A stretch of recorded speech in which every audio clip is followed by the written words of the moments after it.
Assalamualaikum warahmatullahi wabarakatuh. Halo teman-teman semuanya. Perkenalkan, nama saya Putra Arif Amanda, mahasiswa Prodi Ilmu Komunikasi Universitas Trunojoyo Madura. Di sini saya akan menjelaskan dan mempresentasikan bisnis plan saya yang bergerak di bidang usaha kuliner yang saya beri nama Kripto. Nah, Kripto sendiri merupakan sebuah inovasi usaha di bidang kuliner yang berberdasarkan cangkang rajungan. Nah, Kripto memiliki keunikan tersendiri yang membedakannya dengan produk ketam khas Belitung, yakni varian isi yang dapat dinikmati oleh konsumen-konsumen. Nah, varian tersebut diantaranya adalah Kripto yang berisi kentang bumbu hitam, tahu telur, dan sewel. Nah, bumbu hitam sendiri merupakan bumbu khas Madura yang kita padukan dengan kelembutan kentang. Begitupun dengan sewel. Sewel juga merupakan makanan khas Kamal ataupun khas Bangkalan Madura yang kita inovasikan dengan produk Kripto sehingga dapat memberikan rasa yang berbeda dengan sewel pada umumnya. Nah, kemudian Kripto juga memiliki varian dengan isian tahu dan telur. Nah, selain memiliki keunikan yang berbeda dengan produk lain, desain kemasan juga menjadi nilai utama dalam penjualan Kripto. Selain itu, harga Kripto sangat terjangkau sehingga bisa dinikmati semua kalangan. Kemudian visi dan misi saya dalam menjalankan usaha bisnis kuliner ini yakni menjadikan Kripto sebagai produk instan pertama dari Madura yang dapat dikenal dan diterima oleh khalayak secara luas. Kemudian menyediakan produk instan yang mudah disajikan, mematok harga yang terjangkau, dan berinovasi dengan berbagai varian isi. Tujuan dan manfaat yang saya harapkan dalam menjalankan bisnis ini adalah memaksimalkan potensi hasil laut Madura yang tidak ternilai di masyarakat. Kemudian membantu perekonomian warga desa Tajungan dengan menjadikannya sebagai supplier tetap dan mengolah rajungan yang tidak dilirik oleh masyarakat menjadi olahan yang lezat. Kemudian juga kita memperkenalkan bumbu khas Madura sebagai bahan cocolan produk. Selanjutnya yakni ada sasaran konsumen. Usaha penjualan Kripto ini berlokasi di kawasan universitas dan kawasan anak sekolah, sehingga sasaran utama pembeli Kripto adalah para remaja, mahasiswa, dan anak sekolah. Selain memasarkan lewat event dan media sosial, Kripto saat ini bisa diperoleh di tempat produksinya, yakni di rumah kos pemilik. Dan jika usaha Kripto ini berhasil dengan tujuan yang diharapkan, maka pemilik akan membuka outlet dan memperluas partnership. Nah, lantas mengapa saya berani untuk mendirikan usaha kuliner ini? Dikarenakan untuk saat ini pesaing produk serupa seperti Kripto di wilayah Madura itu belum ada. Bahkan di Bangkalan sendiri pun belum ada produk serupa yang sama dengan Kripto. Kemudian apa sih yang membedakan Kripto dengan produk yang lain? Nah, kita masuk di segmen diferensiasi. Nah, strategi diferensiasi saya dalam produk Kripto untuk membedakan dari produk lain adalah kemasan yang menarik dan unik. Selain kemasan, yang membedakan dari produk lain ialah varian Kripto yang memiliki rasa autentik khas Madura. Saus cocolannya itu merupakan petis khas Madura. Namun mungkin pesaing Kripto yakni snack instan seperti frozen food nugget, sosis, dan tempura. Brand tersebut itu sedikit mempengaruhi penjualan Kripto dikarenakan produk Kripto merupakan suatu inovasi baru di Madura yang kemudian di mana masyarakat itu masih belum mengenali produk tersebut. Kemudian kita masuk di strategi STP. STP ada 3 yakni segmentation, targeting, dan positioning. Segmentation 1. Umur. Produk Kripto itu dapat dinikmati dan dikonsumsi oleh semua kalangan umur, mulai dari anak-anak hingga orang tua. Kemudian ada jenis kelamin. Nah, produk Kripto pun bisa dikonsumsi oleh semua jenis kelamin, baik laki-laki maupun perempuan. Begitupun juga dengan pendapatan.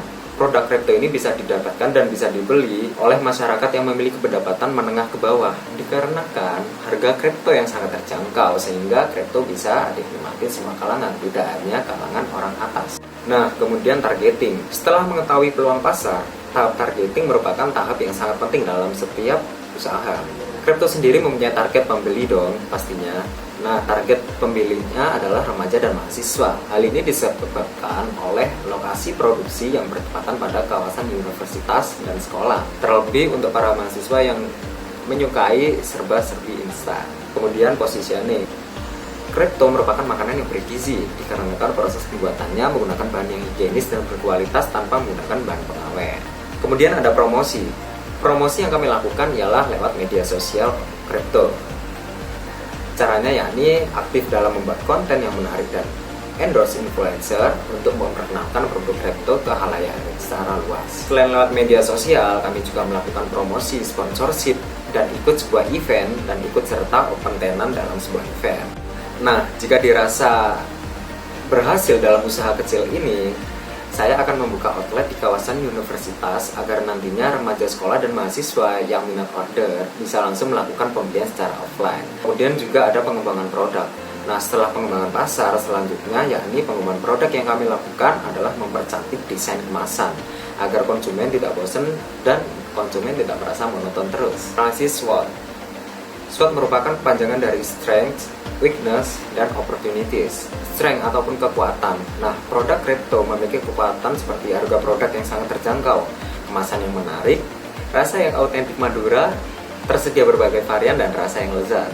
Kemudian ada kelemahan atau weakness. Nah, kelemahan produk kripto sendiri yakni masa expired yang cukup singkat. Kripto hanya mampu bertahan di suhu ruangan sejuk selama 1 bulan saja. Kemudian ada peluang atau opportunities. Nah, peluang dibagi menjadi dua, yakni selera dan persaingan. Nah, selera. Produk kripto memiliki 3 varian, membuat konsumen dapat dengan mudah memilih sesuai dengan kemauan varian apa yang diminati. Ini ada varian isi kentang dengan bumbu hitam Madura, sewel khas Madura, dan juga varian tahu telur. Kemudian ada persaingan.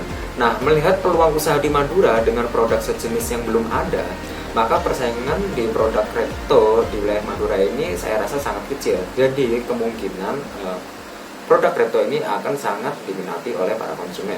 Kemudian ada ancaman atau threats. Nah, melihat situasi peluang persaingan yang kosong, maka kedepannya dapat dipastikan akan banyak UMKM yang meniru produk kripto, sehingga itu akan membuat ancaman-ancaman yang akan membuat produk kripto ini semakin ditiru. Kemudian kita masuk di analisis 4P, yakni produk, price, promotion, dan pace. Nah, yang pertama yakni produk. Kripto adalah produk snack instan yang cocok dimakan bagi penyuka cemilan seperti remaja dan mahasiswa. Selain pembuatan yang higienis, kripto juga tidak memiliki dan tidak memakai bahan pengawet. Produk kripto juga dikemas dengan praktis dan siap makan. Kemudian harga jual atau price. Nah, karena sasaran kami atau target konsumen kami adalah remaja dan mahasiswa, maka pastinya harga jual produk kripto pun sangat terjangkau, yakni berkisar di harga 35 ribuan saja dalam satu kemasan yang terdapat 4 pieces. Kemudian promotion. Nah, promosi kripto yang kami lakukan agar menarik minat konsumen adalah memberikan cashback sebesar 20% dengan pembelian minimal 5 pieces atau 5 kemasan. Nah, selain cashback, kami juga memberikan giveaway setiap tanggal tertentu dan gratis ongkir di setiap pembelian secara online. Kemudian ada place atau distribusi. Nah, tempat untuk proses produksi usaha kripto ini berkebetulan berlokasi di rumah kos pemilik serta juga menjadi outlet yang menjadi pembelian secara offline. Hal ini sangat menguntungkan karena lokasi kos yang tepat berada di kawasan universitas dan membuat semakin mudah untuk mendapatkan konsumen. Nah, kemudian kita masuk di bab terakhir, yakni resiko atau hambatan. Nah, selain memiliki beberapa peluang usaha atau peluang pasar, kami juga memiliki resiko nih yang harus dihadapi dan dicari solusinya, seperti pesaing dan daya tahan produk. Nah, mengapa pesaing ini masuk di dalam resiko atau hambatan? Karena seiring berkembangnya zaman, itu banyak makanan yang sudah terbuat dari seafood atau makanan laut, terutama kepiting atau ranjungan ini. Kemudian pastinya banyak UMKM atau para usaha yang lainnya yang pasti akan meniru produk kripto. Kemudian ada daya tahan produk. Nah, daya tahan produk ini juga menjadi resiko atau hambatan dalam usaha kripto ini, karena kan kripto ini hanya mampu bertahan sekitar 1 bulan saja, dikarenakan kripto ini memakai bahan yang berkualitas dan higienis tanpa menggunakan pengawet apapun. Kemudian tindakan alternatif yang kita ambil adalah usaha yang kami lakukan untuk menarik perhatian konsumen adalah membuat berbagai varian rasa yang khas dari kripto ini dengan memberinya berbagai isian khas dari Madura seperti bumbu hitam dan mengemasnya dengan desain kemasan yang tentunya menarik. Kemudian daya tahan produk. Nah, daya tahan produk ini bagaimana caranya kita berupaya untuk mengatasi hal tersebut. Jika kami melihat antusias pembeli kripto semakin membeludak, kami akan melakukan pre-order jika dirasa kami mampu untuk melakukan order tersebut. Nah, kesimpulannya, melihat peluang pasar di Madura, tepatnya di Bangkalan, di mana produk serupa seperti kripto itu tidak ada di pasaran. Saya berinovasi untuk membuat snack instan dengan cangkang ranjungan yang memiliki 3 varian isi, yakni kentang bumbu hitam Madura, sewel khas Madura, dan tahu telur. Nah, usaha ini sangat menjanjikan karena harga yang terjangkau dan tempat produksi yang berlokasi di kawasan universitas. Saya berharap bisnis usaha ini bisa bersaing dengan produk frozen food lainnya. Sekian presentasi saya, kurang lebihnya mohon maaf. Wassalamualaikum warahmatullahi wabarakatuh.